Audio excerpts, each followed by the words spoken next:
Au moment du décès de Yasser Arafat, 4 rabbins ultra-orthodoxes viennent à Paris se recueillir devant la dépouille du président défunt. Leurs paroles, politiquement très incorrectes, ne trouvant aucun lieu pour s'exprimer, Dieudonné, au nom de la liberté d'expression, leur propose son théâtre pour une conférence de presse. Alors ceci n'est pas un sketch, hein. Pas confondre. Quelques rares journalistes y assistent, pas un article n'a été publié. Nous avons le plaisir d'accueillir ici 4 rabbins extraordinaires qui représentent le mouvement Naturae Carta, les protecteurs de la cité, qui sont radicalement antisionistes et qui ont tout de suite accepté l'invitation de venir ici dans le théâtre de Dieudonné parce qu'ils savent que dans le monde entier, on essaye d'empêcher les gens de réfléchir et d'agir selon leur intuition, leur bonté, leur qualité spirituelle, en les accablant sous les accusations d'antisémitisme. Donc même sans connaître Dieudonné, ils étaient persuadés que c'était une accusation infondée. Et donc je pense qu'il y a beaucoup d'échanges qui peuvent avoir lieu entre toutes les sensibilités tellement variées que nous représentons.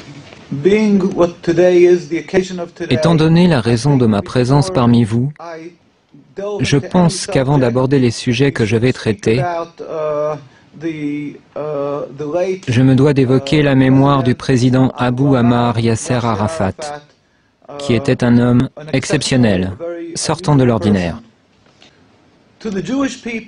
Pour le peuple juif, contrairement à la croyance populaire, c'était également une personne à l'esprit clair.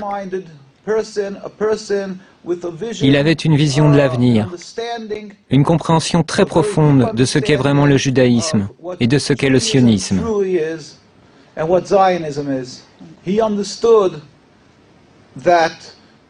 Il avait compris que le judaïsme est une sainte religion, plurimillénaire. Et il n'avait absolument aucune forme d'animosité, d'une quelconque façon, à l'encontre du judaïsme ou du peuple juif. Au contraire, il savait que le sionisme est très différent. C'est ce que j'expliquerai brièvement. Les sionistes, bien entendu, le dépeignirent sous les traits d'un antisémite, comme ils le font de n'importe qui, en Europe ou ailleurs dans le monde, qui tenterait de se dresser contre l'État criminel d'Israël et contre les agissements criminels qui émanent de l'État d'Israël.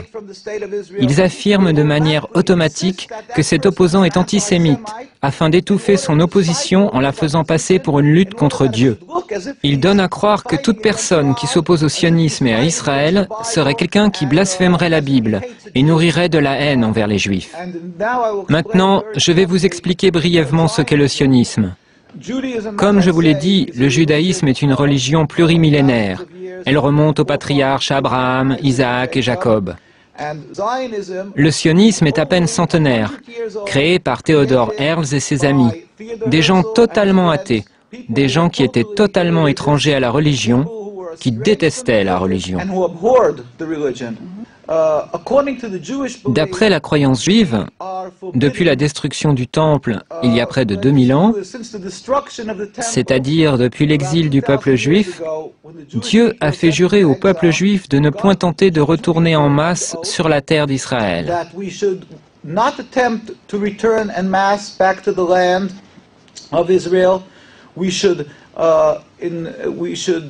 Nous ne devrions jamais nous rebeller contre une quelconque nation.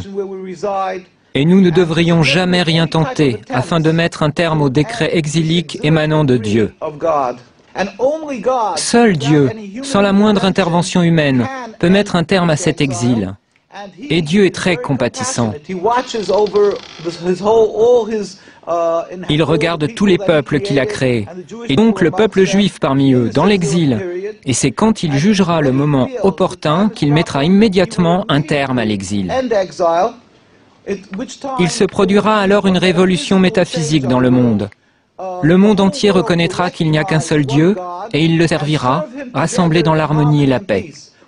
Nous n'utiliserons pas les armes, ni ne lancerons une offensive militaire pour convaincre les gens qu'il n'y a qu'un Dieu unique.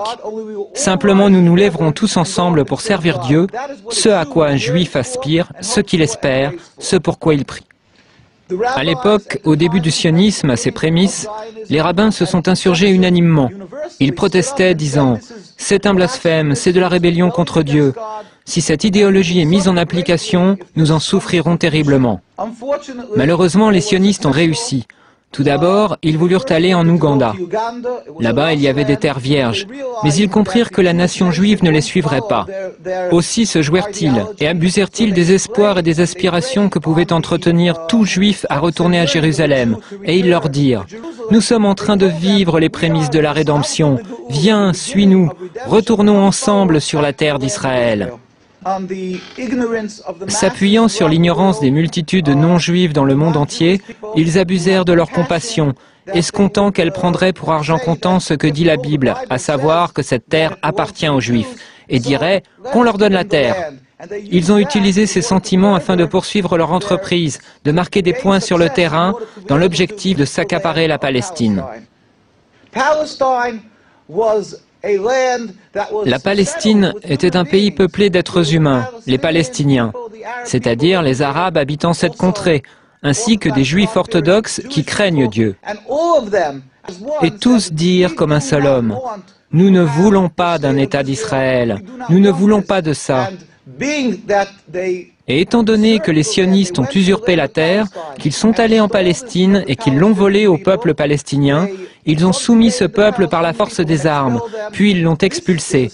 C'est là une seconde grande tragédie, une transgression, une rébellion contre Dieu, un agissement criminel contre Dieu. Et tous les rabbins étaient contre ces exactions. Ils étaient ulcérés, révoltés par ce que ces juifs non religieux, ces sionistes, avaient fait. Je terminerai par ceci.